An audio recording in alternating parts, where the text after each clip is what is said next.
everybody, Mark, aka the Nerdy Punk, back again today for a new video. I hope you guys are having a really great night. Cheers, everybody. Tonight I am enjoying a Guinness, a leftover Guinness from St. Paddy's Day. I hope you all had a great St. Paddy's Day.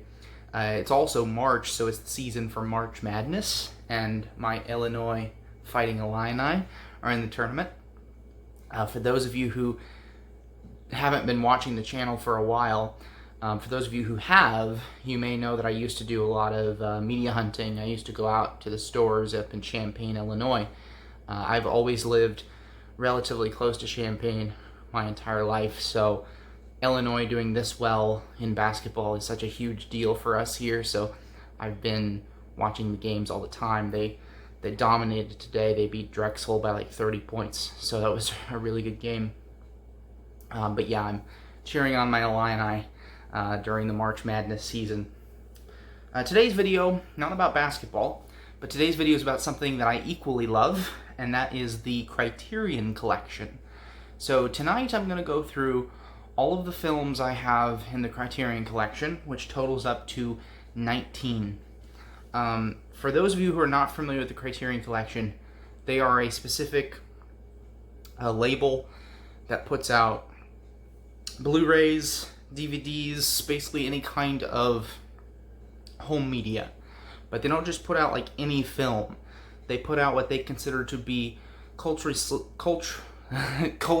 significant, great films. So they're very choosy in terms of who they put out, and pretty much every film I've ever watched that's on the Criterion collection is a fantastic film. So I'm going to go through these. I have not seen all of them, so I do apologize about that. I bought my first Criterion a couple years ago, and I never really got into Criterion until last fall, in November of 2020, right before Black Friday. Criterion was having their 50% off sale at Barnes & Noble, and for those, again, who aren't familiar with it, Criterions are $40, full price. Every single movie's $40. So when they do the 50% off sale, they're just like a normal price for a Blu-ray, which is $20. And so I went a little crazy in November. I ordered 15 movies from Barnes & Noble over November. So the vast majority of these I ordered last November. I'll point out like what my first Criterion was and that kind of thing as we move along. The reason why I love Criterion so much, first of all, the packaging is spectacular on every single release. Even the ones that are in the classic Blu-ray cases, packaging is still amazing, but especially the ones in the Digipack packaging, which I'll show you an example of that as we again move forward through the Blu-rays. So I love the packaging. They also go to painstaking detail on supplements for their films. So all kinds of special features. Many of these include short documentaries about the films. They include interviews with the directors. So if you really love a film, it's great to go into all that detail to learn more about it. I know every time I watch a really good film, I spend literally hours researching after I've watched it just to learn more about the process of the film, kind of what it was going for, etc. Alright, so I'm going to go into spine number order. So Criterions, they all have a number on the spine indicating which one was released first, and they go in order of that. And so that's how I have them ordered on my shelf, and so that's the order we're going to go in today. Okay, first film, The Silence of the Lambs. A fantastic movie. I've seen this, obviously, before I bought the Criterion of it. This is spine number 13, by the way. And this was released in 1991. It is 118 minutes long, in color, directed by Jonathan Demme. Great film. Obviously, I don't need to tell many people that. This is one of the most popular films in the Criterion collection. Another thing I really admire about Criterion is that they release a lot of films that people are not as familiar with, that have not gotten the kind of attention that they deserve. They also release a lot of foreign films, a lot of older films, and so I really appreciate them for that. But an incredible performance from Anthony Hopkins, great performance from what's her name? I've lost her name for a second. Oh, is it on here? I'm gonna hate myself when I figure this out, because I know her. Jodie Foster, yes. Jodie Foster is great in this movie. I don't know why I blanked on her name. But this is a digipack packaging. And you see on the side here, at the very bottom is the spine number. And I'll show you what this digipack looks like. Again, fantastic artwork. Very high quality. Looks like there's a lot of detail put into it. There's the spread out of the art there. This is 2 discs. So we got one disc that has the film and some special features, and the other disc has all the other special features. And every Criterion release comes with some sort of booklet.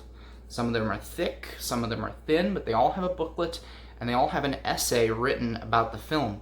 So yet another really awesome thing about Criterion. This is the really thick booklet that comes with The Silence of the Lambs. So lots of really great information in here. Yet another reason why I love Criterion so much. Okay. Before I show you this next one, I do want to warn you that the image on the cover is kind of graphic. So if you're concerned about graphic images, pause the video now and skip forward past this. This film, very notorious. This is Sallow, or the 120 Days of Sodom.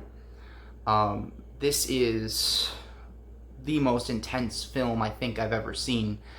Pushes the boundaries farther than I thought they could be pushed initially. When I watched this film, it evoked so much emotion, so much disgust, so much anger, fright. For those who aren't familiar with the film, I don't think I should give you very many details about it, other than that there's a lot of disgusting imagery in here. But it is set in fascist Italy in the 1940s, and that is very key to understanding the film, because it is about fascism at its core, which is what I think makes the film so exceptional, but a very tough watch. I like fucked up movies. There's something about me that I just like seeing the fucked up stuff. I like the emotion that it evokes from me. I've always loved that kind of thing, and you're going to see that as we move through some of these films. But this is definitely one of the toughest films I've ever had to watch. But I did love the film. I love the art. Fantastic director, Pier Paolo Pasolini. This came out originally in 1976. 116 minutes, color in Italian with English subtitles. This is an Italian film. You have to read through the subtitles unless you speak Italian, of course. This is spine number 17. Sallow. Alright. Next one.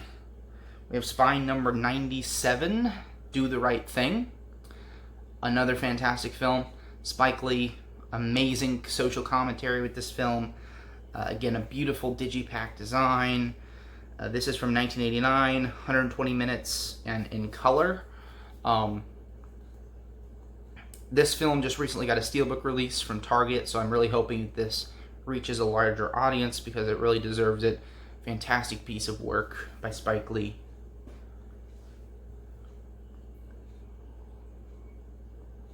Alright, next we get to what I believe is my favorite release so far that I've seen from the Criterion Collection. This is David Cronenberg's Videodrome. This is spine number 248. Yep. This is my first film that I've seen from David Cronenberg. I can't wait to check out the rest of his filmography. I've seen this film twice already, and I just bought it in November. I watched it by myself. I loved it. I brought it to my friend's house. We watched it together. I loved it again. It's very gritty, it's got this grimy feel to it. With the set design, with the subject matter, obviously. It's one of the best films that encapsulates the power of technology, the power it has over the human mind, what it can do to us, this kind of technology addiction. And as somebody who teaches a bunch of teenagers all day, I can definitely testify to technology addiction. This idea that anytime we have free time, we have to be scrolling through our phones. This film was put out in 1983, incredibly relevant to today's society. Again, Videodrome, fantastic performance from James Woods. This is, of course, from 1983, 89 minutes, and in color, and of course in English. So Videodrome. One other thing I wanted to point out, this packaging, it's styled to look like a videotape, which is really cool. So, yeah. Again, incredible packaging from Criterion. Next one. Okay, so this was the very first Criterion I ever purchased a couple years ago, and this is spine number 542. This is Antichrist by Lars von Trier. I did not purchase this because it was a Criterion. I purchased it because I wanted to watch the film, and I never really got into Criterion initially, but this film, I can't remember exactly how I heard of it, but it's another one of those really fucked up films. Lots of fucked up imagery in this movie. If you've seen it, you know what I'm talking about. A lot of tough things to watch, but again, I think it challenged me as a viewer. I love that stuff for whatever kind of reason. And I felt like it was one of the films that really stuck with me the longest. The imagery definitely stuck with me longer than anything else in this film. I think at its core, it's a film about grief and loss, but it definitely, again, pushes the boundaries, as almost all von Trier movies do. This is from 2009. 108 minutes in color and also in black and white. Next film. Okay, so this is the first one I have not seen yet, and it's actually still in the shrink. This is spine number 562. We have Blowout from Brian De Palma. From 1981, 108 minutes in color. I've heard really good things about it. Want to check it out, but I still haven't gotten around to it yet. Next one, spine number 591, 12 Angry Men. I checked this out a few weeks ago. I loved it. Great older film, incredible script. It's basically set in one room as this jury is debating a death penalty case with this teenager who's supposedly murdered his father. And it's a really great depiction of the American judicial system and kind of the flaws with it. Etc. So, really good film from 1957, 96 minutes, and in black and white. Great performance by Henry Fonda as well in this film.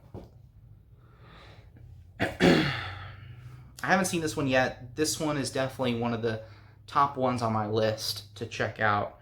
This is spine number 700, Fantastic Mr. Fox by Wes Anderson. This is one of Wes Anderson's stop-motion animation films. I think this was his first. It's an adaptation of a novel.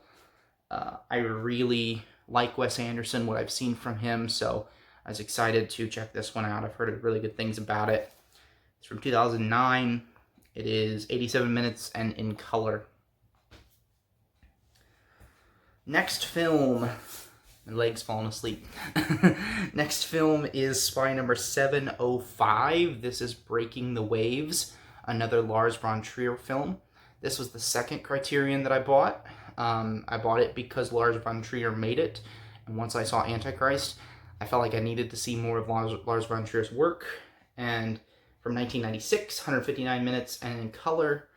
Again, I've heard pretty good things. Haven't seen it. I've heard it's going to be fucked up, just like Antichrist, but excited to check this out. Next one, spy number 804. This is A Brighter Summer Day from Edward Yang, a Taiwanese film from 1991, 236 minutes. This thing is a beast. And in color, and in Mandarin and Taiwanese with English subtitles. So this, I think, is the most recent film that I watched. I watched this about a week ago, and I'm not quite so sure how I feel about it. I'm still processing all the emotions that this film gave me. And because it gave me an emotional response, I think at my heart, I love this film. Because I do love films that provoke an emotional response. I think that's the heart of what makes cinema fantastic. Now, part of the inspiration for my love affair with Criterion is a channel on YouTube.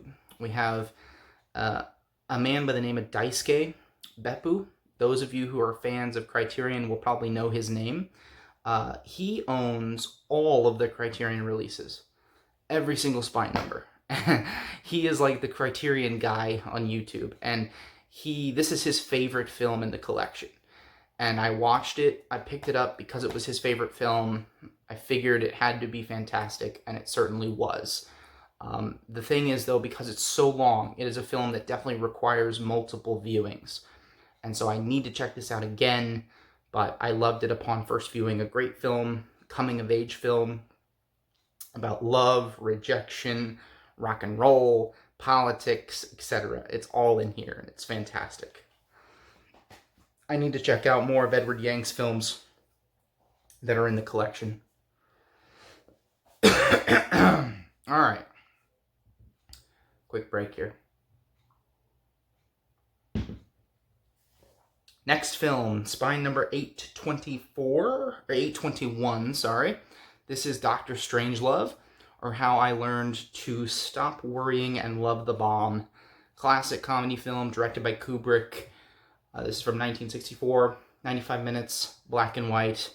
Again, this is a film that has more widespread appeal, so many people in the mainstream probably have heard of this film. Great film, definitely need to go watch it. Next one. This is from Mike Lee. This is Spine number 890, the film Meantime. I really can't wait to check this out. I haven't gotten into it yet, but heard really good things. It sounds very interesting based on the plot. From 1984, it's 107 minutes in color, set in London, I believe. Really good performance from Tim Roth, from what I've heard, so really interested in this one. Next one, we have Spine number 924. This is Graduation. Really good film about a father and daughter, their relationship, kind of what happens after crimes, and I'm not really going to go into detail. You should watch this for yourself, but really good movie about political corruption, crime, etc., relationships. Really good. This is Romanian, I believe. Yes, it is. It is from 2016, 127 minutes in color in Romanian with English subtitles. So fantastic film. I really like this director, Criterion Mingju, and I have the next one, which is another one of his films in the Criterion collection. So this one is Spine number 958, and this is 4 months, 3 weeks, and 2 days. I have not seen this, but it's a movie about abortion, and for those of you who have strong feelings on that subject, it might not be a movie for you. But I personally, not going to really go into my views on the subject, but I don't think in my life it's one of the most important issues, because I'm a dude, and I don't feel as a man that I should tell women what they should and should not do. So I kind of remove myself from that topic, but it's an interesting topic to be explored on film, and so I'm really interested to see where Criterion Mingju takes this. This is from 2007, so an older one of his films. 113 minutes in Romanian, again with English subtitles. Next one, we're getting close to the end here. Spine number 1014. So we're into the 1000s. We have Roma, which released in 2018, directed by Alfonso Cuarón, and it's 135 minutes in black and white and in Spanish, and mixed deck with English subtitles. So I've opened this one. I haven't watched it. I went to go put it in. For whatever reason, I decided to watch something else. So this is definitely top of my list to watch, to check out. It got a lot of Oscar buzz a couple years ago. I really like what I've seen from Alfonso Cuarón in the past, so really interested to check this one out. Next film, spy number 1035. This is Come and See. This is directed by, I may butcher this name, Elim Klimov, something like that. I've heard this is a really great and depressing war film, and really interested by the subject matter, and that's what really brought me to this film, and I heard a lot of people praising it. This was released in 1985, 142 minutes in color in Belarusian, Russian, and German with English subtitles. So again, lots of foreign films, lots of films I would have never picked up. Like, I would have never picked this up if I just saw it out in the wild, but because of Criterion putting out this incredible release, I picked it up. I'm hopefully going to watch it soon, and I'm sure I will love it. Next one, spy number 1038. We have Marriage Story from Noah Baumbach. This was one of my favorite movies of 2019. I think the best movie about divorce that I've ever seen. Really goes into great detail on the divorce system in the United States. Great performances from Adam Driver, Scarlett Johansson. An incredible film here from 2019, 137 minutes in color. Next one, spy number 1054. This is Parasite. Released in 2019, 131 minutes in color, in Korean with English subtitles. Fantastic film. Won the Best Picture a couple years ago.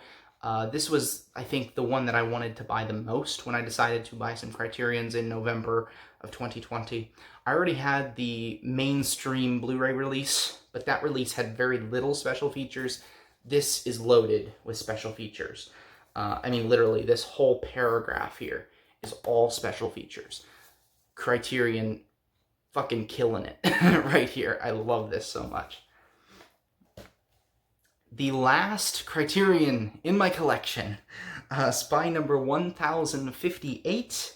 This is a film from Martin Scorsese, The Irishman, starring De Niro, Pacino, and Joe Pesci. Released in 2019, it is 209 minutes long.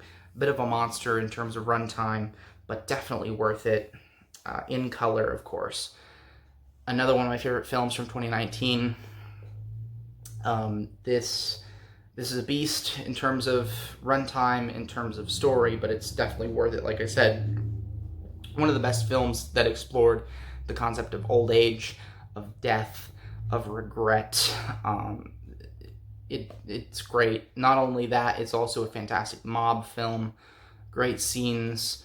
I love this film, so had to have it when they put it out on Criterion. And we have another really awesome digibook packaging for this, and a laundry list of special features. You're not going to get that in the streaming world, folks. As much as I like the convenience of streaming, you're not going to get the kind of in-depth stuff in streaming that you get through something like the Criterion Collection, which is why I love them so much. So, if you made it through the whole video, congratulations. I only talked about 19 films, but I've been talking forever. So, I'm going to wrap this up. I hope you love the Criterion Collection as much as I do. There is the next 50% off sale is coming up in the summertime. July usually is when they do the Barnes & Noble, the first sale of the year. And then there's another one in November. So we're inching closer and closer to it. I may make an updated version of this when that July sale comes out, because I'll be buying another, maybe 5-10 titles. I do plan on trying to purchase the Ingmar Bergman box set this July for the Barnes & Noble sale, because you can get that for 50% off. All the box sets you also get 50% off on. I'm also interested in the Godzilla set, so we'll see. I have a feeling my Criterion Collection is going to grow over the years, and I'm excited to kind of document that through the YouTube platform. So, again, Criterion, I love you, and I will see you guys later. Hope you all have an awesome weekend. See ya.